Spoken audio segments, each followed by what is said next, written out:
ಸ್ನೇಹಿತರೆ, ಇದು ನಮ್ಮ ದೇಗುಲಮಠದ ಕಲ್ಯಾಣ ಮಂಟಪ ಮತ್ತು ಚಿಕ್ಕಮಠ. ಇದು ಅರ್ಕಾವತಿ ನದಿ ಇಲ್ಲಿ ಹರಿತಾ ಇದೆ. ಅಲ್ಲಿಂದ ಈ ಭಾಗಕ್ಕೆ ಬಂದರೆ ಇದು ಚಿಕ್ಕೊಳೆ ಅಂತ ಕರಿತಾ ಇದ್ದು. ಎರಡೂ ನದಿಯ ಮಧ್ಯದಲ್ಲಿ ಇರತಕ್ಕಂಥ ಸಂಗಮ ಕ್ಷೇತ್ರದಲ್ಲಿರುವ ಸ್ವಾಮಿ ಇದು. ಮಂಟಪ ಎಲ್ಲ ಇತ್ತು, ಬಿದ್ದೋಗಿದೆ. ಹೀಗಿದೆ, ತೋರಿಸ್ತಿದ್ದೀನಿ ನೋಡಿ.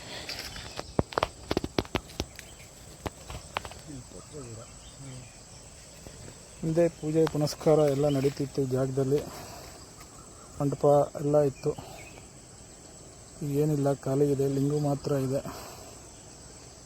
ನಾವು ಓದಬೇಕಾದ್ರೆ ಇಲ್ಲೆಲ್ಲ ಬರ್ತಾಯಿದ್ದೋ. ಇಲ್ಲೇ ಬಂದು ಊಟ ಮಾಡ್ತಿದ್ದೋ. ನೋಡಿ, ಇದು ಚಿಕ್ಕೋಳೆ. ನದಿ ಸಣ್ಣದಾಗಿ ಕಾಣ್ತಿದೆ, ಎಲ್ಲ ಗಿಡ ಒಳ್ಕೊಂಡಿದೆ.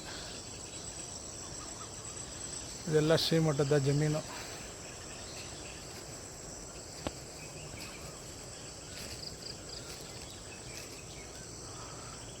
ಎರಡು ನದಿಗಳ ಮಧ್ಯದಲ್ಲಿ ಇರ್ತಕ್ಕಂಥ ಸ್ವಾಮಿ ಶಿವಲಿಂಗ. ವರ್ಷಕ್ಕೊಂದ್ಸಲಿ ಪರ ಮಾಡ್ತಾರೆ ಇಲ್ಲಿ.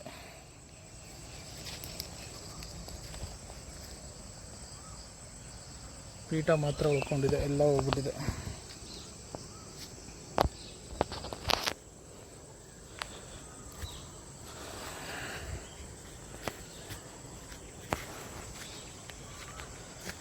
ನಮ್ಮ ಅರ್ಕಾವತಿ ನದಿ ಇದು ಹೇಗಿದೆ ನೋಡಿ.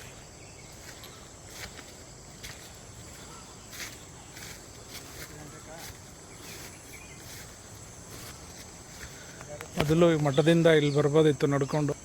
ಇಲ್ಲಿಂದ ನಡ್ಕೊ ಬರ್ತಿದ್ದೋ ಈ ಜಾಗದಲ್ಲಿ. ಈಗ ದಾರಿನೂ ಇಲ್ಲ, ನದಿನೂ ದಾಟೋಕ್ಕಾಗಲ್ಲ.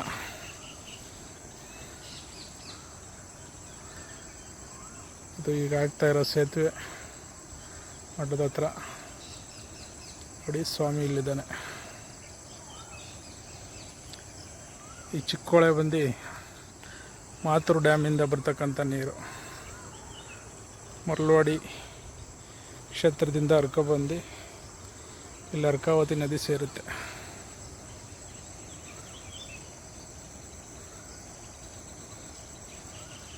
ಕಡಲೆಕಾಯಿ ಪರಿಸೆ ಆ ಥರದ್ದೆಲ್ಲ ನಡೀತಿತ್ತು ಅಂತ ಹೇಳ್ತಾ ಇದ್ರು ಹಿಂದೆ. ಯಾಕೆ ಹೀಗಾಯಿತು ಅಂತ ಗೊತ್ತಿಲ್ಲ. ಈ ಥರ ಆಗಿದೆ. ಇದು ಅಭಿವೃದ್ಧಿಯಾಗಿ ತಿರ್ಗಾ ವೈಭವ ಕಾಣಬೇಕು. ಜಸ್ಟ್ ಮಠದ ಚೌಟ್ರಿಯಿಂದ ಇದೆ. ಆದರೆ ಈಗ ದಾರಿ ಇಲ್ಲ. ಬರಬೇಕಾದ್ರೆ ಊದುಗುಪ್ಪೆ ಊರಿಂದ ಬರಬೇಕು.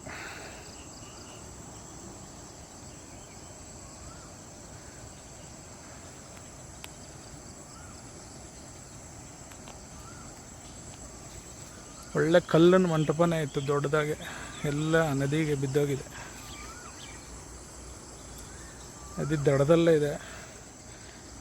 ಮಂಟಪ ಬಿದ್ದಿದೆ, ಮಣ್ಣು ಕುಸ್ತಿದೆ. ಆದರೆ ಆ ಜಾಗ ಮಾತ್ರ ಹಾಗೇ ಇದೆ ನೋಡಿ. ಎಲ್ಲೂ ಏನೂ ಆಗಿಲ್ಲ ನೋಡಿ. ಅಲ್ಲಿಂದ ಈ ಕಡೆ ಬಂದರೆ ಅಲ್ಲ ದೊಡ್ಡದಾಗಿದೆ. ಇಲ್ಲೆಲ್ಲ ಹಳ್ಳ ಇದೆ.